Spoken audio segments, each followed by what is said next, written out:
মনে হয় যে কুকুর বিড়াল উঠাইতেছে এরকম। মুসলমানের দেশে এই ধরনের মুসলমান নামধারী অপরাধীরা, মুসলমান যারা ছেলেমেয়েরা গুলিতে মারা গেছে, তাদেরকে হত্যা করা হয়েছে, তাদেরকে কিভাবে অসম্মানজনকভাবে ভ্যান গাড়িতে উঠাইছে। এরপরে শুধু সেখানে শেষ না, থানার সামনে নিয়ে এখানে আগুন জ্বালায় পেট্রোল দিয়ে লাশগুলো পোড়ায় দিচ্ছে।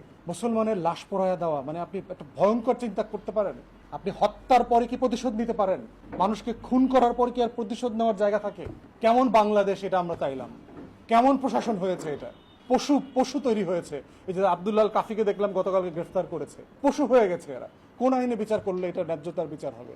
বাবা মা বলছে যে আমার ছেলের মুখের দিকে তাকানোর মতো অবস্থা ছিল না, পোড়া লাশ। একটা ছেলে দেখলাম ক্লাস 10 পর্যন্ত, সে সবসময় ক্লাসে ফার্স্ট বয় ছিল লোকাল স্কুলে, অত্যন্ত মেধাবী ছেলে। তার বাবা মা দেখাচ্ছে যে কি পরিমাণ ট্রফি তাদের বাসার ওয়ার্ড্রপে ভরা, এই পুরস্কার এই পুরস্কার এই পুরস্কার সেই পুরস্কার নিয়ে আসছে।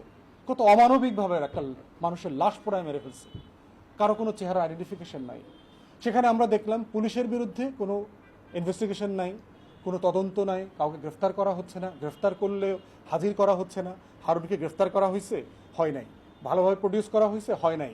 বিচারের ব্যাপারে আমরা দেখতে পাচ্ছি যে অনেকগুলো ক্রাইম হচ্ছে, কিন্তু আওয়ামী লীগের নেতাদেরকে যাদেরকে গ্রেফতার করা হচ্ছে তাদেরকে খুবই দুর্বল এবং মানে মানে সাজানো মামলা দেয়া হচ্ছে বলে মনে হচ্ছে। খুনের মামলা দেওয়া হচ্ছে, সালমান এফ রহমান, আনিসুল হক, টুকু, পলক, এরাকে কেউ খুন করেছে প্রমাণ করা যাবে?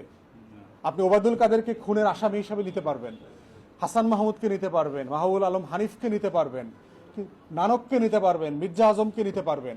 সালমান এফ রহমান, দীপুমনির বিরুদ্ধে আপনি খুনের মামলা কিভাবে করবেন? প্র্যাকটিক্যাল না তো। এই জন্য আমরা বলছি যে এই মামলার নাটক যেটা আমরা গত 16 বছরে দেখেছি, যে প্রায় 1,32,000 মিথ্যা রাজনৈতিক মামলা হয়েছে, প্রায় 52 লক্ষ রাজনৈতিক নেতাকর্মী, বিএনপি, জামাত, শিবির, ছাত্রদল, যুবদল, হেফাজতের লোকদেরকে আপনারা বিড়ম্বনার শিকার করেছেন, ঘরছাড়া করেছেন। এই ধরনের মিথ্যা মামলা আমরা দেখতে চাই না। এই ধরনের মিথ্যা মামলার ভবিষ্যৎ কি দেখেন? আজকে দিনে দিনে সব মামলা শেষ হয়ে যাচ্ছে না? আদালত থেকে প্রশাসনিক অর্ডারে জেলখানা থেকে বের হয়ে আসতেছে না?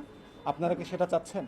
কয়দিন পর একটা এক্সিকিউটিভ অর্ডার দিয়ে যাদেরকে অন্তর্বর্তীকালীন সরকারের সময় গ্রেফতার করা হয়েছে তাদের সবাইকে আপনি বের করে দেবেন, মাফ করে দিলেন, ভুয়া মামলা, প্রমাণ নাই। এটা তো আমরা চাই না। আমরা এই জন্য চাচ্ছি প্রশাসনিকভাবে খুব সিরিয়াসলি তদন্ত করে ন্যায্যতার ভিত্তিতে রাইট বিচারটা করা দরকার। যে যেটার জন্য যোগ্য, যে যেটার আসামি, তাকে সেটার আসামি করা দরকার। ন্যাক্কারজনক নৃশংস ঘটনা, বিভৎস ঘটনা আমরা দেখলাম। 6টা লাশ, কতটা মানে মানুষ, পশু পাখি মারা গেলেও এতটা মানে অভদ্রভাবে লাশ হ্যান্ডেল করে না। আপনারা জানেন যে আমরা ইসলাম ধর্ম মোতাবেক আমরা লাশকে কি পরিমাণ সম্মান করি। কোনো ধর্মে লাশকে এত সম্মান করে দাফন করবার কালচার নাই।